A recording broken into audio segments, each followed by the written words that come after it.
নমস্কার বন্ধুরা, আমি পায়েল। আজকের ভিডিওতে আমি আপনাদের দেখাচ্ছি পাকা আমের কেক। এখন বাজারে প্রচুর পরিমাণে পাকা আম পাওয়া যায়, খুব কম দামে আম এখন পাওয়া যায়। তাই আমের সিজনে যদি এই কেকটি না খান তাহলে মিস করে যাবেন। তাই আজকে বানিয়ে নিচ্ছি এই কেকটা। দেখুন, আমি আমগুলো আগে থেকে কেটে রেখেছিলাম। এবার এগুলো একটি মিক্সির জারে নিয়ে নিচ্ছি। মিক্সির জারে নিয়ে এগুলোকে আমি পেস্ট করে নেব আমের। এখানে কোনো প্রকার জল বা দুধ ছাড়া আমি কিন্তু আমগুলি পেস্ট করে নেব। আমগুলি দেখুন আমার কতটা স্মুথভাবে আমি আমগুলিকে পেস্ট করে নিয়েছি। এবার এখন এটা সাইডে রেখে একটা বাটি নিয়ে নিচ্ছি। বাটিতে দিয়ে দিচ্ছি আমি 1 বাটি ভরে ময়দাটা আমি চেলে নেব। ময়দাটা অবশ্যই চেলে নেওয়ার চেষ্টা করবেন, নাহলে কোনো দলা থাকবে। ময়দাটা চেলে নিচ্ছি ভালো করে। ময়দাটা চালা হয়ে গেলে আমি দিয়ে দিচ্ছি আমের যে পিউরিটা তৈরি করে রেখেছিলাম।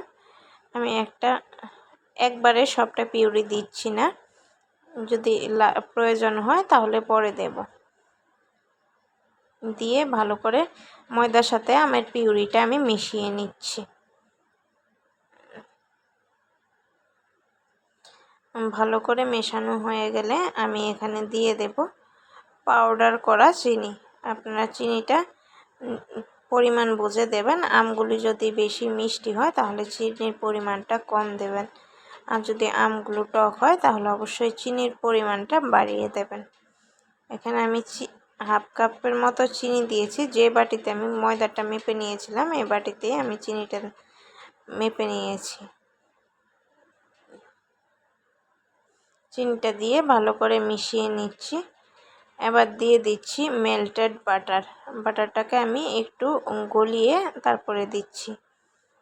এখানে আপনারা যদি বাটার না থাকে যে কোনো রান্নার তেল আপনারা ব্যবহার করতে পারবেন। বাটারটা দিয়ে আরও কিছুক্ষণ ভালো করে মিশিয়ে নিচ্ছি। এখন এখানে দিয়ে দিচ্ছি আমি এলাচ গুঁড়ো দেওয়ার পরে আমি দিয়ে দিচ্ছি সামান্য হাফ চামচের মতো বেকিং পাউডারটা অবশ্যই দেবেন। হাফ চামচের থেকেও কম, মানে 4 ভাগের 1 ভাগ দিয়েছি বেকিং সোডা। এই জিনিসগুলো অবশ্যই দেওয়ার চেষ্টা করবেন। দিয়ে মিশিয়ে নেওয়ার পর এবার আমি যে প্যানে কেকটা বসাবো ওটাতে আমি কেকের যে ব্যাটারটা তৈরি করে রেখেছি ওটা ঢেলে দিচ্ছি।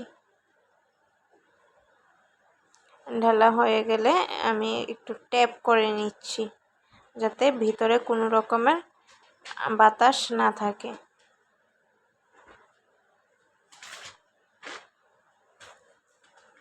আমার পুরোটা ব্যাটার ঢালা হয়ে গেছে।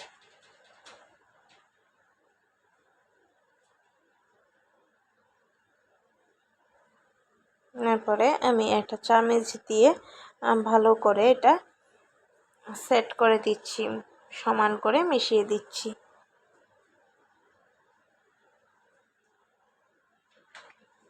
মেশানো হয়ে গেলে আমি আগে থেকে একটা কড়াই ফ্রি হিট করে রেখেছিলাম কিছু লবণ দিয়ে।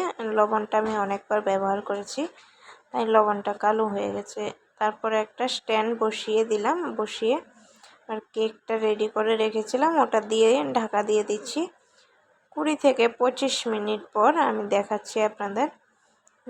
আমার কেকটা কিন্তু অলমোস্ট রেডি হয়ে গেছে। এবার একটা কাঁটা চামচ দিয়ে আমি ভিতরে ঢুকিয়ে দেখছি কোনো রকম লেগে যাচ্ছে কিনা। আমার কেকটা পারফেক্টভাবে তৈরি হয়ে গেছে। এবার 20 থেকে 20 মিনিট আমি ফ্যানের নিচে রেখে কেকটাকে ঠান্ডা করে নিচ্ছি। ঠান্ডা করে এবার কেটে দেখাচ্ছি আপনাদের। দেখুন কত ইজিলি কেকটা প্যান থেকে উঠে যাচ্ছে।